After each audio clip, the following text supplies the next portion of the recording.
What'd you say in that first timeout down 5-0? Because well, it was 4 bad possessions. It was four possessions not doing one thing we'd practiced. Not one thing. We get split on a trap. We practice traps every minute of the week, all week, every day. We get split on a trap. We give up baseline. We miss a wide open guy for a drop off, miss a shot, and then we force a turnover trying to jam it inside when we told them you got to go inside out. It was 4 bad possessions. But to their credit, like they've done all year, I mean, they responded. The great thing in the locker room, just like right now, I told them to a man, they were guaranteed one thing when they came to Bellarmine. They would get pushed as hard as they've ever been pushed, but outside of their parents, they would be supported as much or more than they've ever been supported. And I said, is everybody good with this? And there was the loudest cheer of the night. So, you know, when they want that's a credit to them. Because give Jacksonville credit. They didn't stop 1 second. They never quit a second. And the three-point shot does that. You know, we were talking about calling a timeout. We kind of let them play through it. I thought our execution down the stretch when it got to 11 was very, very good. Both ends. Now, to get it to 11 from 22, I think it was 22, was really a defensive breakdown. There's no other way to explain it. It was. And they hit some tough shots. They're going to do that. Can you just kind of comment on the way Pedro's been playing, not forcing anything offensively, doing it at both ends? Definitely the best basketball of his career. Well, first of all, he's a great player. And you say, why is he a great player? He's a basketball junkie. Like I always say, show me somebody loves their job. I'll show you somebody really good at their job. Show somebody that hates their job, and I'll show you a miserable person. He loves to play basketball. He truly loves to play basketball. And when you see a young man that loves to play, take it on himself like he did tonight, and he'll be his biggest critic tonight. It won't be us. We'll sit here tonight, we'll watch the entire film, and we'll edit the film for tomorrow, and he'll be his biggest critic. Like here's a guy goes 20 points, 10 rebounds, 5 assists, 1 turnover. We'll be in there picking him up. Scott, was he when you all were crafting the game plan, did you all figure to feature him the way he was playing tonight, or was tonight just a matter of him playing within the offense and, you know, tonight was just his night? Yeah, Jonathan, we never feature anybody. You got to take what the defense gives you. Like, for example, tomorrow night, they take Pedro away, then you've got to go to plan B and plan C. That's what great basketball teams do. You can't be one-dimensional or one guy, anything like that. I don't know how to coach like that. All right.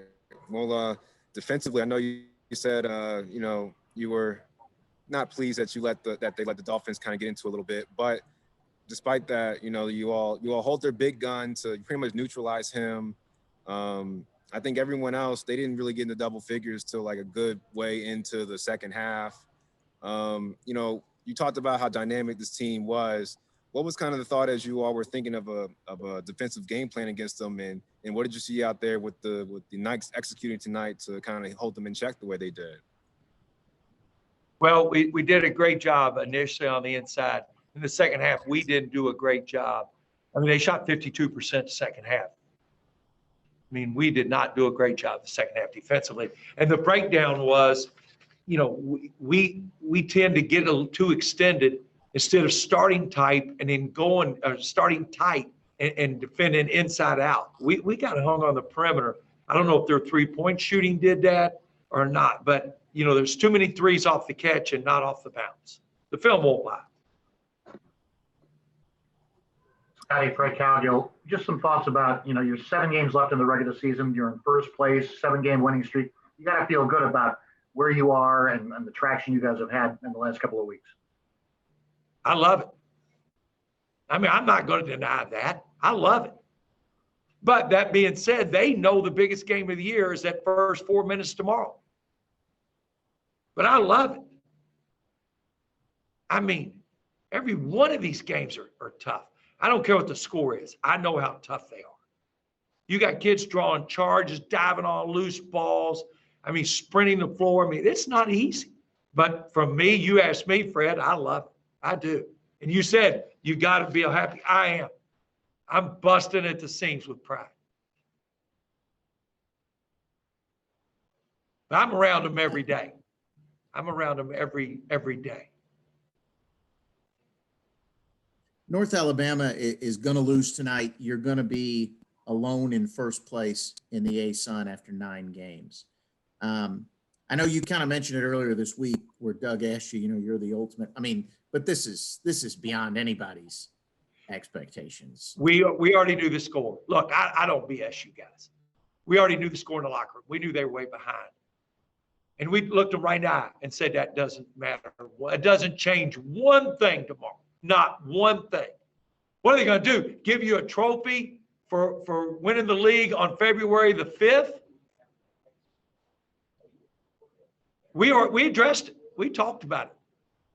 And that's coaching very mature, driven young men. They nodded. They're like bobbleheads. They go, oh yeah, coach.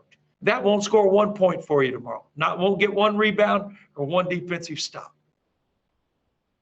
How many group texts you think they'll get from me tonight about that?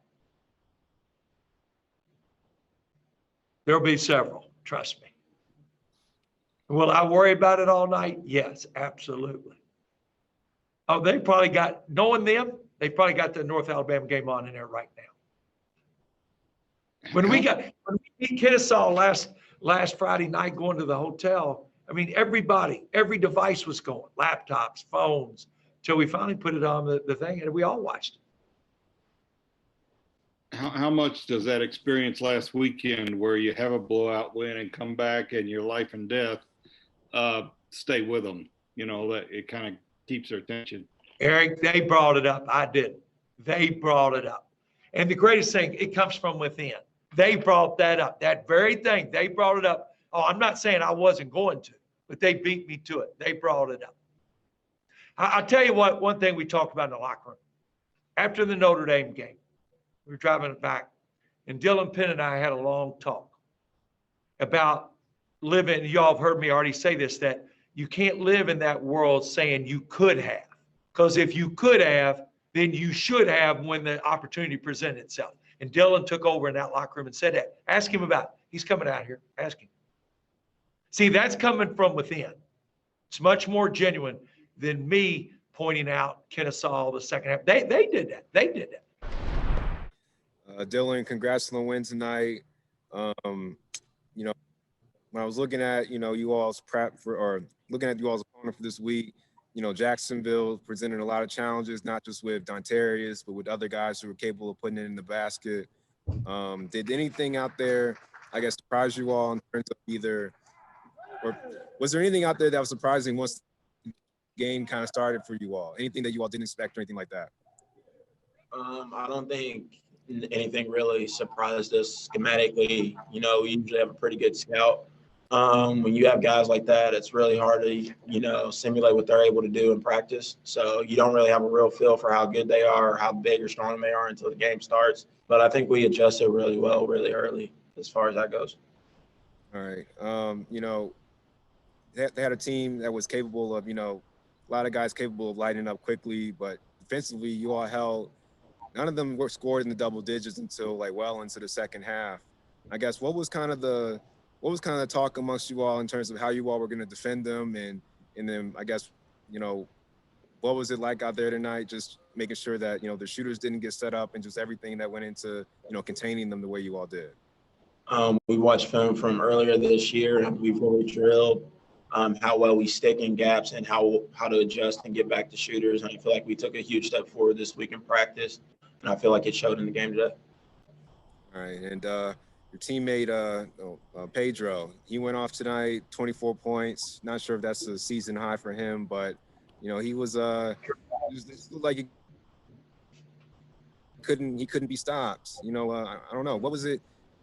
Y'all put the special stuff in the water bottles in there. What was going on tonight? It wasn't no special stuff. It was just Pedro playing like Pedro. And, he got hot early, and we're willing to give him the ball and let him do what he does. He's one of the best one-on-one scorers we have on this team. I think he's one of the better one-on-one scorers in the conference. So when he gets it going, we got to give him the ball. right. Well, you all know we got another game tomorrow. Jacksonville, they're going to go back, regroup, come back, try to get back that 5-point lead and maybe extend it, in a way that they didn't tonight. What's kind of the key to making sure that you all can withstand that wave if they want to come out and try and split? Do what we're taught to do. Come out there, be the most excited, most together group for 40 minutes. Things I work on. I work extremely hard as far as one-on-one situations and scoring in the mid-range and with my shot. And just shots were falling for me tonight, and I was feeling good. And my teammates, they trust me to do the right thing and make plays, and I did that. So. All right. I was been talking to everyone about the defense you all played tonight. After you all came back from that 5-point deficit, never lost the lead, got up big, was able to maintain it, held all their scores in check for the most part. I guess what was kind of the key to you all being so defensively effective here tonight, and holding a team that could be very that could go off, holding them in check the way you all did? Throughout the week, Dylan kind of attested to it earlier. Our coach is doing an amazing job on our scout each and every week. So we really drilled extremely hard all week, staying tight in gaps, and as far as when to get back to shooters and when to stunt and everything. So that was the biggest thing. Schematically, their plays and everything, they didn't really it wasn't anything we didn't see before. It was really kind of personnel based, and that's how it is some weekends. Guys just ultimately, once the play is over, they make plays. So you got to just, play defense, and be solid. So, and we did that tonight, and we got to come back and do the same thing tomorrow. Was there anything out there that surprised you all that either didn't show on the film, or just something that for whatever reason you all didn't anticipate that you had to adjust to, or did you all see everything that you expected to see tonight? For the most part, I think we saw pretty much everything that we had went over throughout the week. We had a lot of time to check them out and watch a lot of film and drill and practice hard against each other. And our scout team did a great job. Our coach did an amazing job. So, like I said, got to enjoy this tonight and come back and try to get another one tomorrow. You sure? Yeah. Pedro, for you personally, how important is it to not force things, let the game come to you?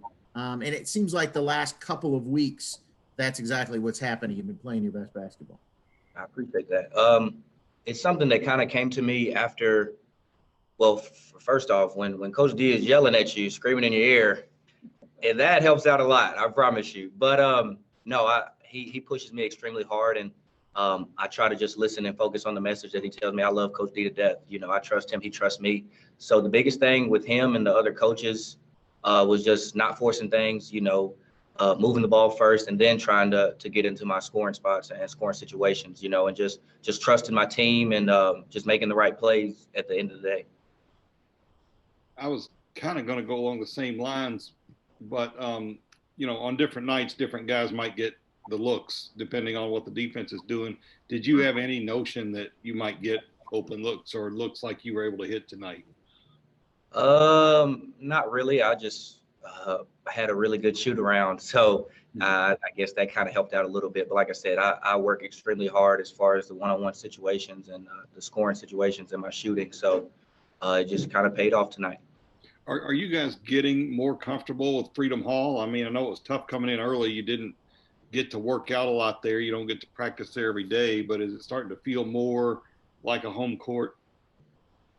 Definitely, I think so, and the fans really help. But I think we're definitely getting used to it. The rims were bent the first couple weeks we played in here, so that now they're a little level, so that definitely helps. But no, the fans, Coach D told me that this was our biggest crowd of the year tonight, so that was huge. That was a huge confidence booster for us, and we need that number to keep growing, as much as it can. But yeah, I think we're getting adjusted, and hopefully we can continue building on this and continue playing well.